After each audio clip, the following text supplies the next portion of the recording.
YCP కీలక నేత అయినటువంటి బొత్స సత్యనారాయణకి అస్వస్థ గురైనట్టు కూడా తెలుస్తుంది. స్వల్ప బ్రెయిన్ స్ట్రోక్ వచ్చినట్టు కూడా తెలుస్తుంది. ఏదైతే నిన్న ఆ బ్రెయిన్ స్ట్రోక్ రావడం, అలాగే మెరుగైన చికిత్స నేపథ్యంలో హైదరాబాద్‌కి ప్రైవేట్ ఆస్పత్రికి తరలించినట్టు కూడా తెలుస్తుంది.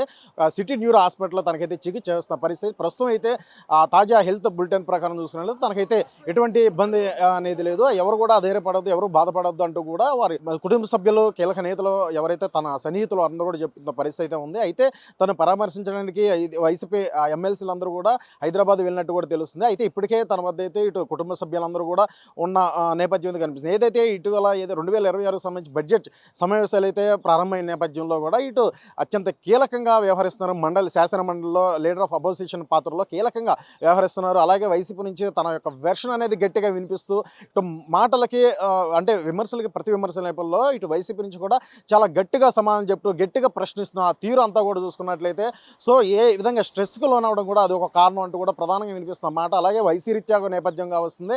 అలాగే అనేక ఏదైతే ఇటీవల శాసన మండలిలో కూడా అనేక అంశాలకు సంబంధించి తెర మీద ఇటు వైసీపీ అపోజిషన్ పాత్రలో కీలకంగా ఆయన మాట్లాడుతున్న తీరు నేపథ్యంలో కూడా చూసుకున్నట్లయితే అంటే మొదటి ఆ శాసన మండలి జరగబోయే సభను ఉద్దేశించి ఆ యొక్క సబ్జెక్ట్ కావచ్చు, అనేక అంశాలకు సంబంధించి కూడా సుదీర్ఘంగా వివిధ నిపుణులందరితో కూడా చర్చించడం కావచ్చు. ఆ నేపథ్యంలోనే మండలిలో వచ్చేసరికి తన వెర్షన్ లీడర్ ఆఫ్ అపోజిషన్ పాత్రలో కీలకంగా తను ప్రశ్నించడం కావచ్చు, వైసీపీ తరఫున కావచ్చు, ప్రజా సమస్యలు కావచ్చు, అన్ని కారణాల నేపథ్యంలో కూడా కాస్త స్ట్రెస్కి గురైన నేపథ్యం. అలాగే తన బ్రెయిన్ స్ట్రోక్ వచ్చిందని కూడా తెలుస్తుంది.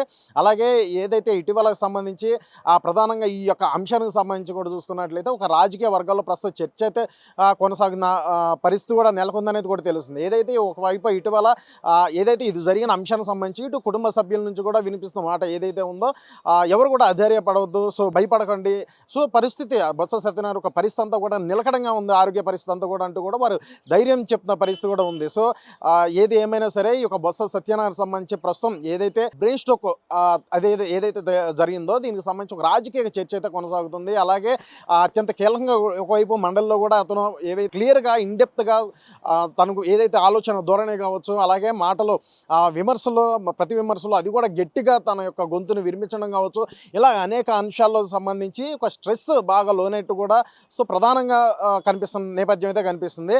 సో దానికి సంబంధించి ఏదైతే ఇటు బొత్స సత్యనారాయణ ఒక హెల్త్ సంబంధించి త్వరలో కూడా కోలుకొని ఉన్నట్లు కూడా తెలుస్తుంది. ఇప్పటికే వైసీపీ ఎమ్మెల్యేలు అందరూ కూడా హైదరాబాద్ చేరుకున్నట్లు కూడా తెలుస్తుంది. సన్నిహితులందరూ కూడా అంశానికి సంబంధించి చూసుకున్నట్లయితే సో పలువురు కీలక నేతలందరూ కూడా తనకి కుటుంబ సభ్యులందరూ కూడా ధైర్యం చెప్పే పరిస్థితి ఉంది. సో ఏది ఏమైనా ఈ యొక్క బొత్స సత్యనారాయణ సంబంధించి హెల్త్ పరంగా కూడా అంత నిలకడంగా ఉందంటూ కూడా వినిపిస్తున్న ప్రాథమిక సమాచారం. ఎవరి పర్సన్ ఫణితో ప్రవీణ్, తెలుగు 360 విజయవాడ.